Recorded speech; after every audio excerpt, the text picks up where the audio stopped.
Hi everybody, I'm Jeremy Cordeaux. Peter Clayton's right there behind the camera. Peter just said to me, I like it when you get fired up. See, I don't get fired up, I just get carried away. Over enthusiastic or something like that. I don't mean to get too carried away. I'll just give you a little plug for the show on Friday. JeremyCordeaux.com, 9 to 12, around the dining room table. It is a radio station which is in the process of, well, I don't know, growing up, developing, becoming something else. Who knows where it'll end? This is just the beginning. Lots of things to talk about, and you'll be able to ring us and have a chat and have your say. I really like it when you do that because it broadens out the whole thing. The best thing I think that ever happened to radio is that idea of talkback, of open line. It just opened everything up to a whole range of opinions and ideas.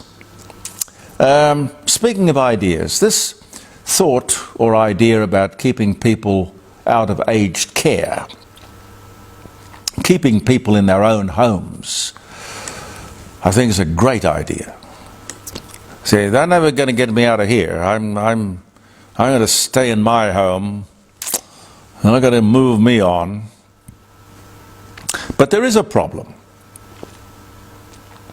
In the last 12 months, the government's home care package, which is all designed to help people stay in their own homes, has gone from 28,000 people to 68,000 people. That's in 12 months. Now, like the NDIS and the disability support pension, good ideas, but totally out of control. This government could not run a chook raffle. It's a problem. It really is. I'll talk some more about the NDIS, I want to. Just quickly, the Nine Entertainment chairman and the best treasurer we have seen since John Howard, Peter Costello I'm talking about, has been accused of assaulting a journalist.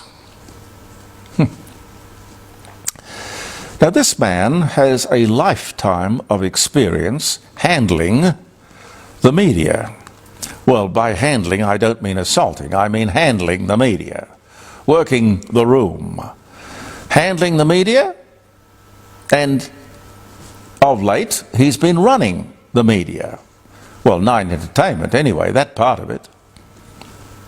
The first thing I thought when I saw this story was, it's a storm in a teacup.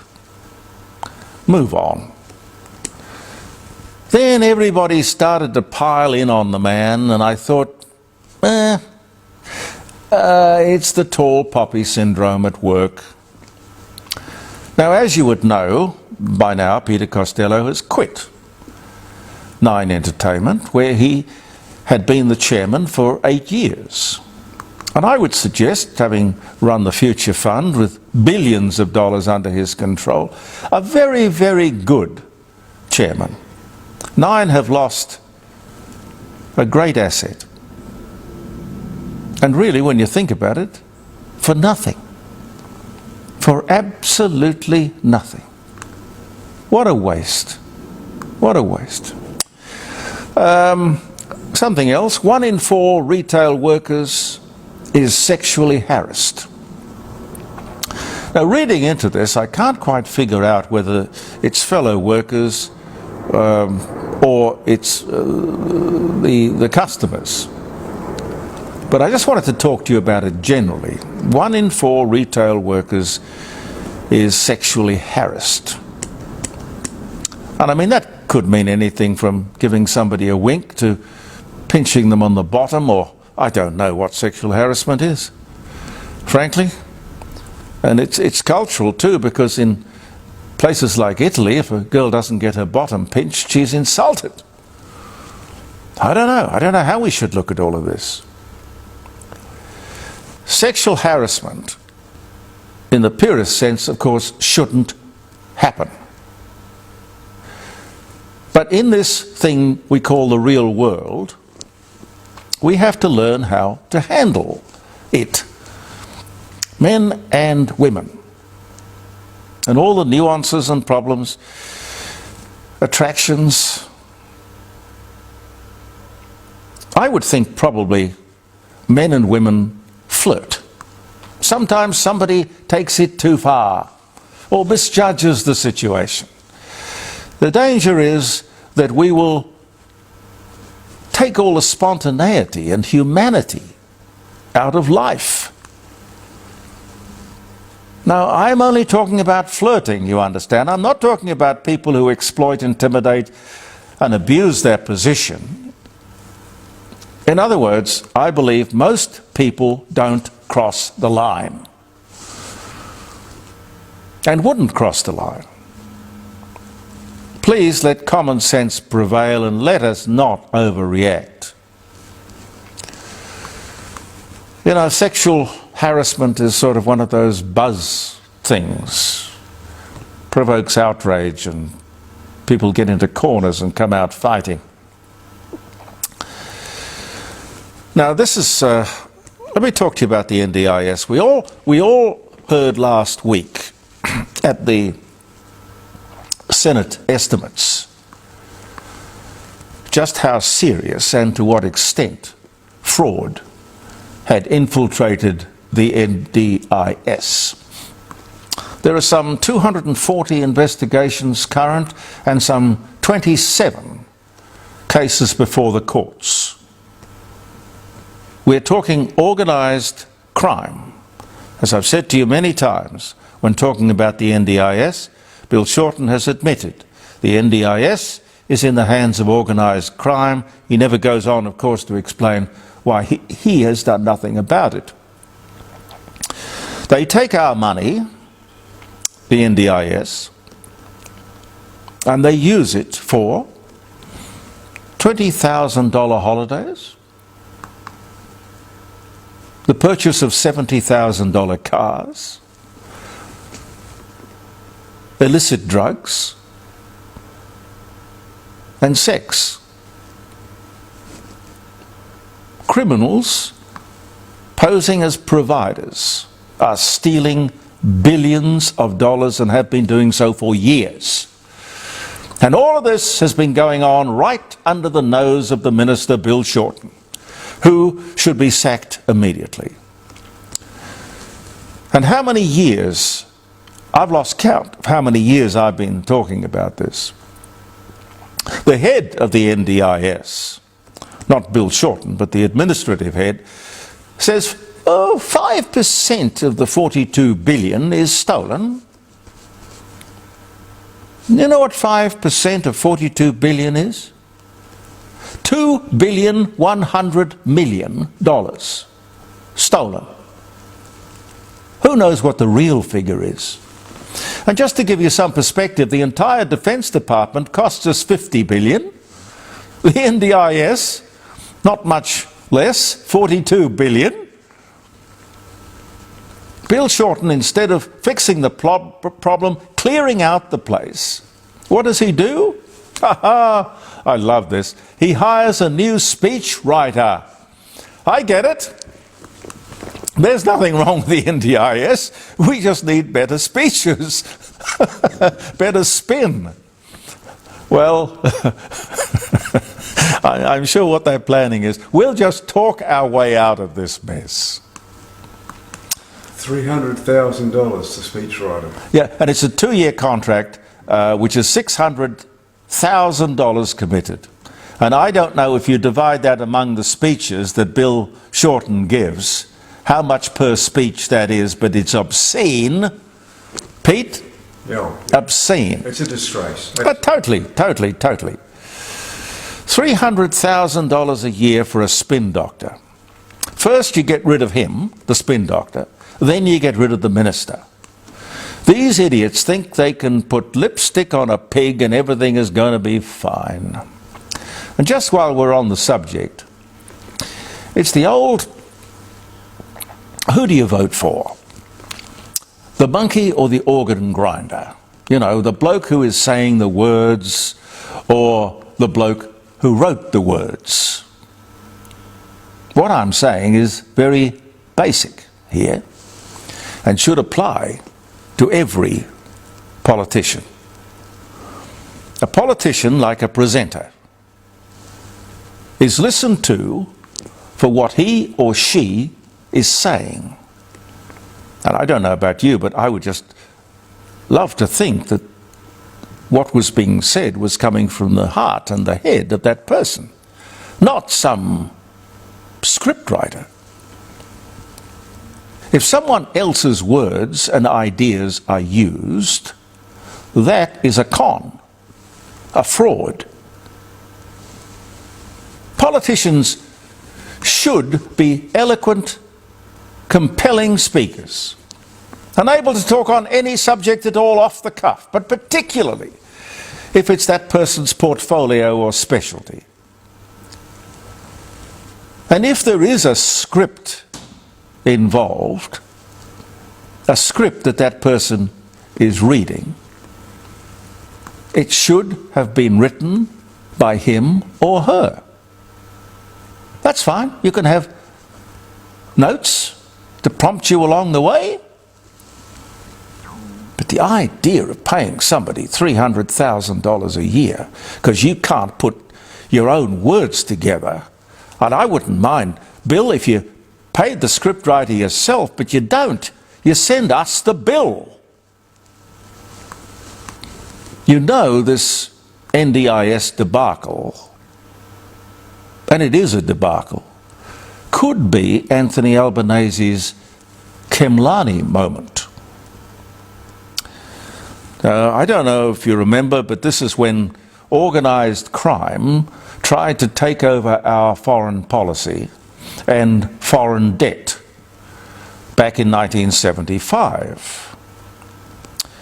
Finally, at about that time, the media woke up or became less enchanted, or I don't know what happened, but Whitlam got the sack. You know, the publicity wheel and the journalists finally got some backbone. The NDIS has the potential to send this country broke, more so than Khemlani. The thing, this is the NDIS, didn't suddenly go off the rails. This corruption and mismanagement that allows the whole thing to happen has been around for the last 11 years with no attempt by this government to clean it up. They've had plenty of time. They've known for years, which makes the government an accessory as well as the architect of this whole disaster. Think about it. Think about it. No other country in the world has anything similar to the NDIS. Ask yourself why. Oh, New Zealand has a very, very tight, watered down sort of thing, but nothing like the NDIS. Nothing like allowing 170,000 unregistered providers, unqualified people. Who thought that was a good idea? The scheme is not means tested. You can be fabulously wealthy and still send the taxpayer a huge bill. Who thought that was a good idea? No restrictions on expansion.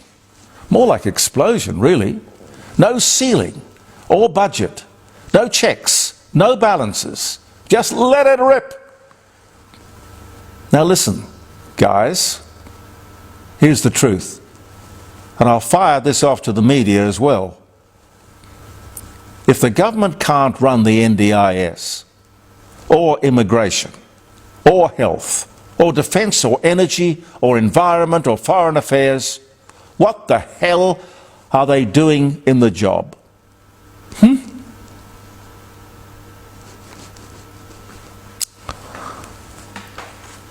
Beyond belief.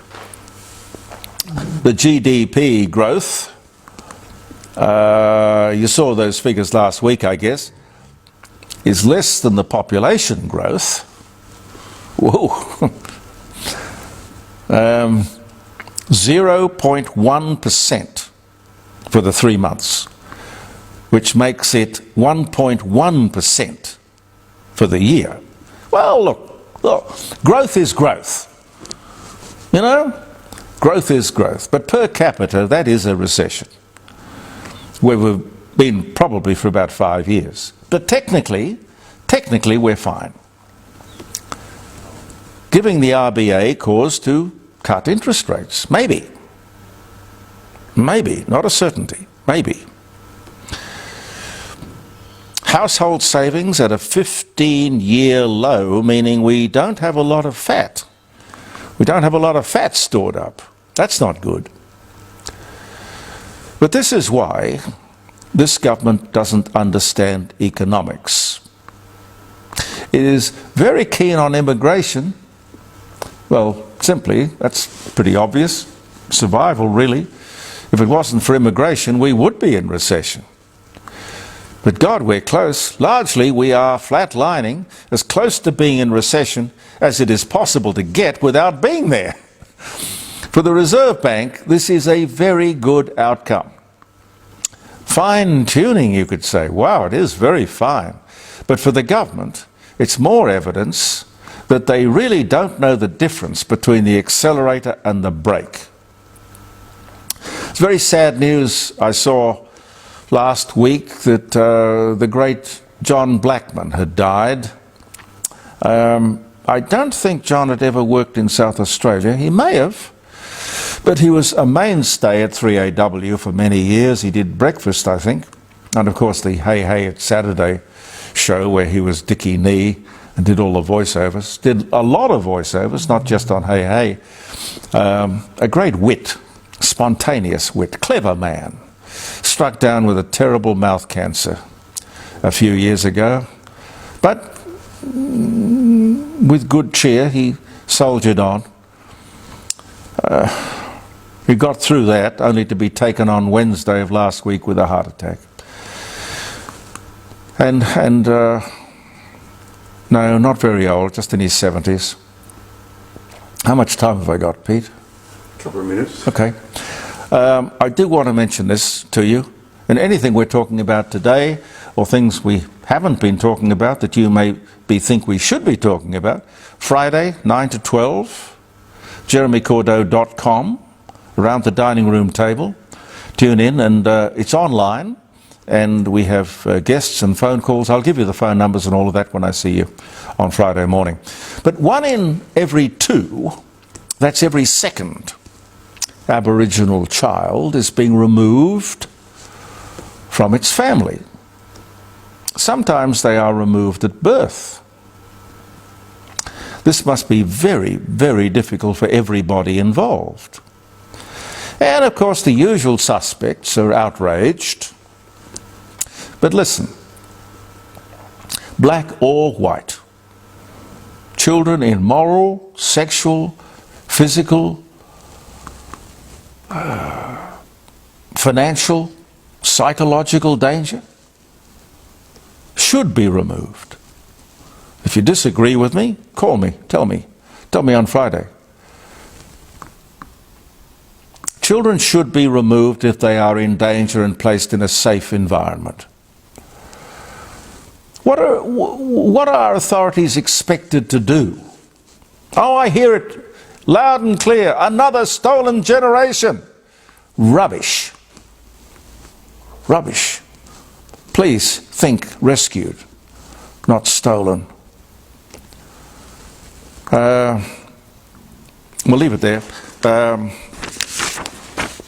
I did want to maybe mention this thing that's exploded. I don't know why. 80% of young married people are going into marriage instead of wide-eyed love. They're going to their lawyers to get a prenup. Did you hear this, Pete? Yeah, I did. I don't know what's behind that, but we won't talk about that now. We'll talk about it on Friday or maybe next week.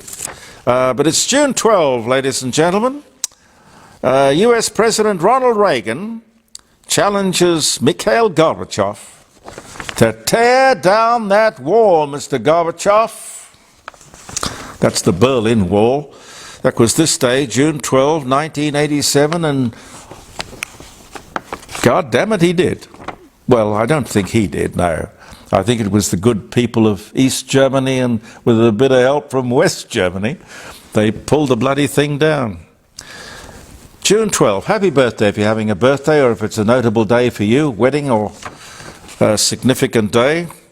Anne Frank, the Dutch diarist and Jewish victim of the Nazi Holocaust. The Diary of Anne Frank was born in Frankfurt, Germany on this day in 1929 in fact.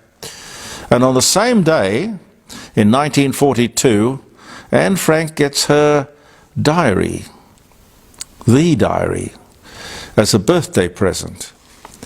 Amsterdam. Died 1945. But born this day in 1929. An Australian coroner's report rules that a dingo was responsible for the death of baby Azaria.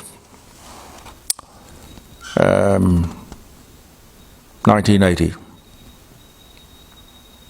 That ruling was in 2012.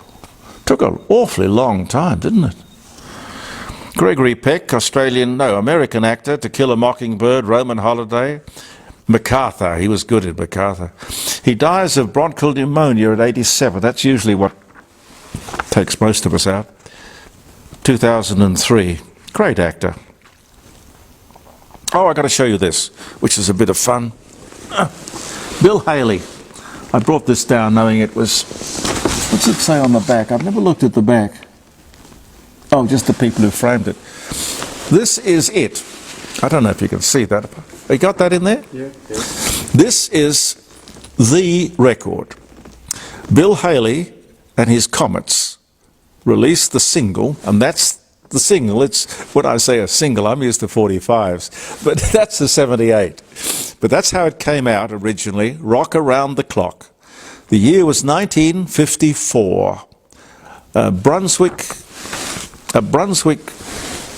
45 RPM record, and it says Rock Around the Clock, Bill Haley and the Comets, from the MGM film Blackboard Jungle.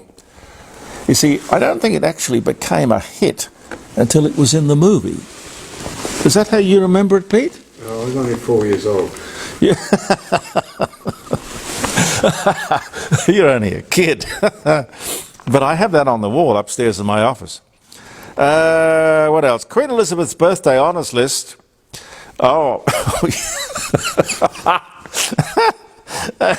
Queen Elizabeth's birthday honours list on this day in 1965 names the Beatles as MBEs, members of the most excellent order of the British Empire, and dozens of past winners return their medals in protest. I wonder if there are going to be some people with Orders of Australia who, in high dudgeon over the awarding of the highest award to Dan Andrews, Chairman Dan, mind you, I wonder if people will be sending them back. I don't know. It's interesting, isn't it? Norma Shearer, Canadian-American actress, Romeo and Juliet, dies at 82. 1983 was the year. Harry Houdini frees himself from a straitjacket while suspended upside down 40 feet above the ground in New York City on this day in 1923. Raiders of the Lost Ark, the first Indiana Jones film directed by Steven Spielberg, starring Harrison Ford, with story by George Lucas, premieres on this day in 1981. The gas mask was patented by Lewis Haslett in Kentucky on this day in 1849. Golly, that's way back. Huh. Silvio Berlusconi. How do you say that? Berlusconi. What were those parties he used to have? What were they? Booga Booga parties or something? Berlusconi, or whatever his name was. Anyway, he's gone to God, he won't mind. The Italian media tycoon and politician, and all-round kind of shady guy, I think. Prime Minister of Italy in 1994 to 1995, and then again 2001 to 2006. Then again from 2008 to 2011, he dies at 86 of plain exhaustion. 2003. Silvio, rest in peace. I'm sure you had a good life. New Amsterdam legally becomes an English colony and renamed New York after the English Duke of York. England installs a municipal government in the newly named New York City. It was a song, wasn't it, Pete? Sinatra. No, it wasn't. No, that's New York, New York, New York. No, I mean the one that said, even old New York was once New Amsterdam. No, I don't know that one. I think it was Istanbul. You know, Istanbul, not Constantinople. No, Istanbul, not... The things that float into your mind. Nicole Brown Simpson, German-American ex-wife of O.J. Simpson, murdered at 35. If the glove fits, wear it. 1994 was the year. Jim Nabors, American comedian, actor, Gomer Pyle, and singer. 1930. He was born in Alabama. He died in 2017. Had a wonderful voice, too. A significant moment in manufacturing, the patent for the spinning jenny, first multiple spinning machine that would revolutionize cotton spinning and therefore the manufacture of fabric, granted to English weaver James Hargreaves, 1770, a spinning jenny. George H.W. Bush, 41st President of the United States, born in Massachusetts in 1924. You winding me up, Pete? No. Okay. Cleopatra, directed by Joseph Mankiewicz, starring Elizabeth Taylor and Richard Burton, premieres in New York City, the then most expensive movie ever made. Thanks to Elizabeth and Richard, mostly. That was in 1963. I remember that same director, it was a wonderful story, to add value to the deal that they did with Elizabeth and Richard. They made a movie, very low budget movie, but it was part of the deal, and it was called The VIPs. And it was about these two really rich people traveling, and they didn't get out of the airport. I think the whole movie was shot in the airport. But it all went to sort of subsidize the huge budget that was allocated to Cleopatra. The VIPs, you'd probably find it on YouTube somewhere. It wasn't a bad movie. It wasn't a very good movie. You are winding me up now. All right, Sonny and Cher make their first TV appearance on Bandstand in 1965. I Got You Babe probably was the song that they sang. We will leave it there. And Black McKellar Bill, 1934, was passed by Congress. This was for the breakup of William Boeing's empire, which was Boeing and also United Airlines. Apparently they're the same thing, but they broke them up. Thank you very much for being with us. Look forward to seeing you on Friday around the dining room table. JeremyCordeaux.com. Believe in yourself. Peter Clayton and I will be back next week. All the best. Believe in yourself, and goodbye for now.